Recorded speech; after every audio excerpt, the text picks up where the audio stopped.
Ça fait 3 saisons qu'au Paris Saint-Germain, on souffre à cause de notre coach. 2 saisons avec Pochettino catastrophiques, une saison avec Christophe Galtier plus que pitoyable, mais qui va être notre prochain coach qui va nous permettre enfin d'avoir du beau jeu au Parc des Princes? Dans cette vidéo, la famille, je vais passer en revue toutes les rumeurs actuelles sur le prochain coach du Paris Saint-Germain et je vais faire un top 5 du 5e jusqu'au premier coach que j'aimerais voir au Paris Saint-Germain. Et vous, dans les commentaires, vous me donnez aussi votre avis. Alors, je sais les gars que ça se fait pas de mettre une casquette à l'intérieur, mais là, ma coupe de cheveux est catastrophique. Je viens de me réveiller, il est 9 h du matin, donc c'est mieux que je mette une casquette, mais c'est pas une raison pour ne pas liker cette vidéo, s'abonner et commenter, mon frérot.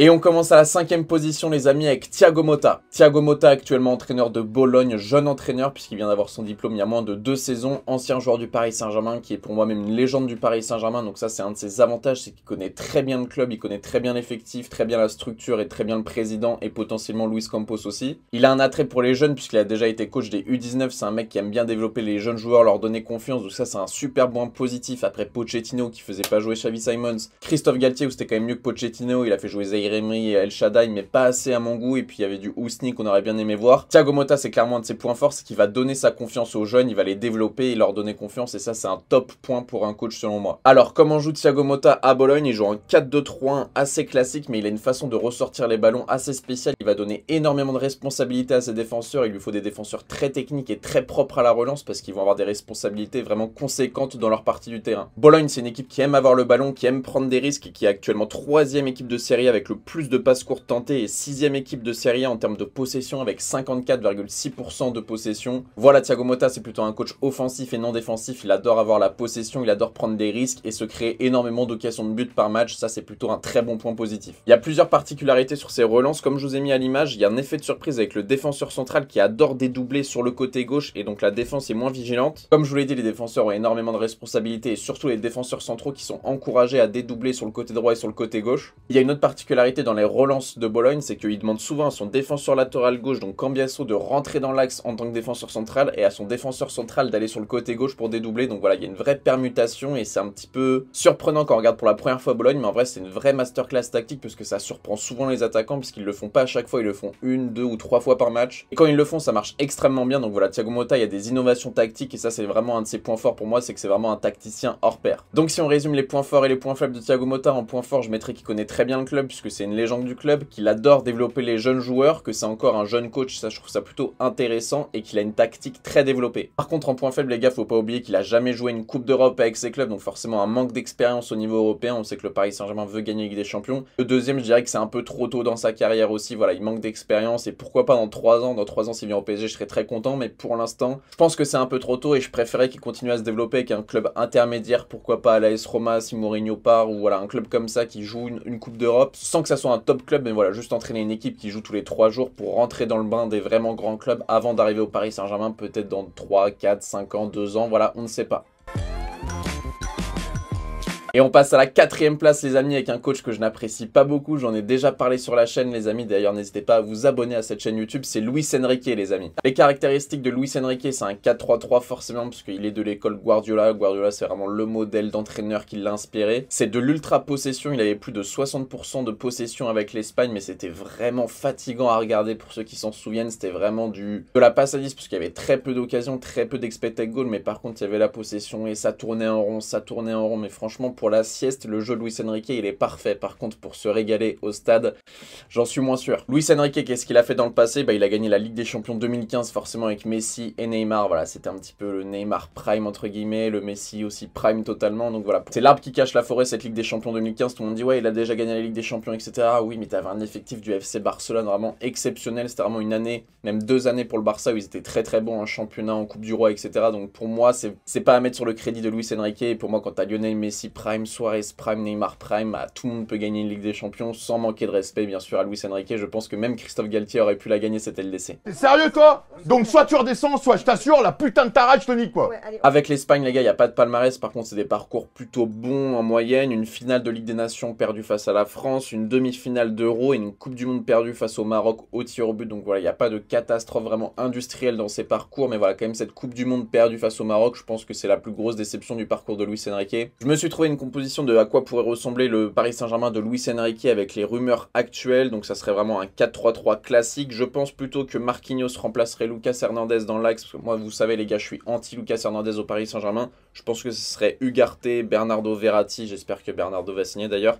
Asensio, Mbappé, Neymar devant. Donc voilà, moi j'enlève Lucas Hernandez et je mets Marquinhos dans l'axe ou Kipembe quand il sera de retour de blessure. Donc voilà, avec Luis Enrique, ce serait une défense à 4 et non pas une défense à 3, alors qu'on sait que Luis Campos, il construit un petit peu son effectif sur une défense à 3 avec des Hakimi, des Nuno Mendes. Il va recruter un Ugarte qui peut jouer en double pivot devant la défense. On est allé chercher Skriniar qui est vraiment un spécialiste de la défense à 3, donc si c'est pour repasser dans une défense à 4 juste après son arrivée, ce serait vraiment un petit peu bête. Donc je pense qu'on partirait plutôt sur une défense à 3 l'année prochaine, ce qui me fait dire que Luis Enrique n'est pas le coach idéal pour le Paris Saint-Germain. Et en plus, j'ai oublié de le préciser les gars, mais pour moi, Luis Enrique, il n'a pas les épaules et le caractère pour vraiment tirer par les oreilles un Kylian Mbappé, un Neymar, etc. Je pense qu'il nous faut un coach plus caractériel avec plus de couilles, un peu comme Pep Guardiola Manchester City, tu vois, un mec qui va prendre les oreilles à Mbappé, à Neymar ou à Verratti, à n'importe qui va dire hey, ici c'est moi le boss, t'arrêtes un petit peu ta comédie, tu vas sur le banc et t'arrêtes de me casser les couilles. Voilà, c'est mon avis les gars, dites-moi ce que vous en pensez dans les commentaires, mais voilà, je ne vois pas Luis Enrique être le coach idéal du Paris Saint-Germain.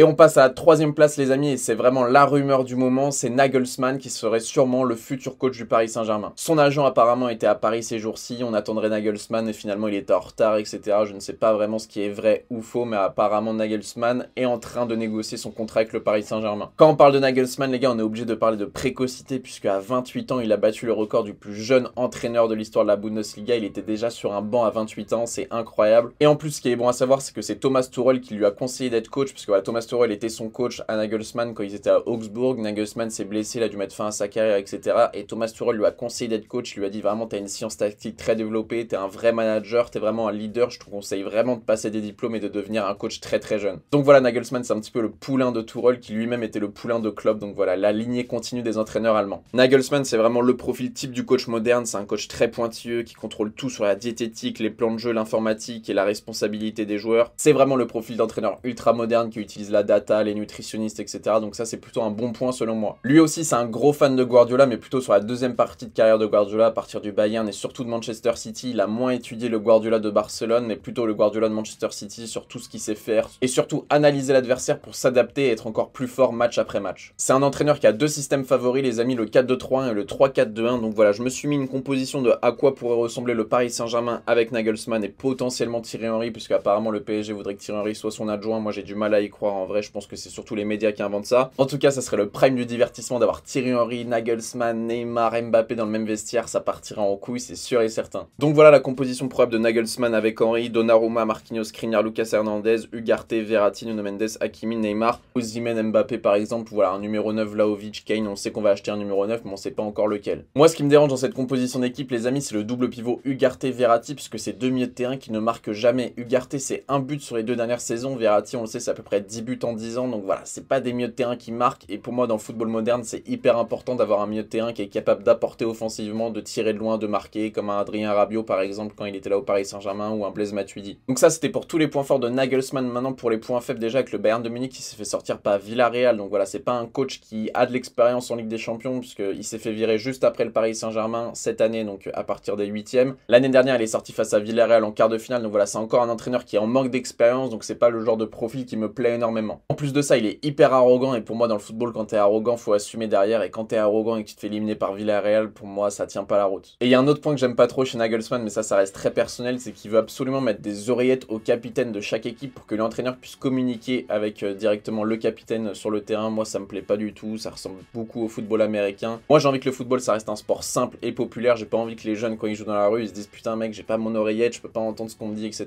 Moi, j'ai envie que ça reste vraiment très simple et que tout le monde puisse jouer au football dans la rue. Et ça m'énerve un petit peu cette américanisation du football, toujours vouloir ressembler à la NBA, au football américain, etc. Mais on s'en fout les gars, le football c'est le football, on n'a pas besoin de copier H24 les Américains. Voilà les gars, c'était mon avis sur Nagelsmann, on peut passer directement à la position numéro 2. Pour la deuxième place de mon classement les amis, j'ai carrément hésité à le mettre premier, j'en ai déjà parlé sur la chaîne, et oui les amis, c'est le portugais José Mourinho. Est-ce que j'ai vraiment besoin de vous présenter José Mourinho, l'un des plus grands entraîneurs de l'histoire du football? Ça se joue avec les Cruyff, les Guardiola, Sir Alex Ferguson, Arsène Wenger et José Mourinho. Voilà, pour moi José Mourinho, il est dans le top 5 des plus gros entraîneurs de l'histoire du football. Mourinho, c'est un mec qui a gagné partout. À Porto, il a gagné la Ligue des Champions, à Chelsea, il a gagné l'Europa League, la Première Ligue, des FA Cup, à l'AS Roma, il a gagné la Conference League, alors que l'AS Roma, ça faisait 20 ans qu'ils n'avaient pas de titre. Le seul club où il a rien gagné, c'est à Tottenham, mais ça c'est normal parce que c'est un gros club de losers et qu'aucun coach n'arrive à gagner de trophée là-bas. Pourquoi je mets pas José Mourinho numéro 1? C'est parce que c'est un entraîneur pas très spectaculaire en termes de jeu, c'est pas là où tu vas te dire putain le Paris Saint-Germain a un football hyper bien développé, etc.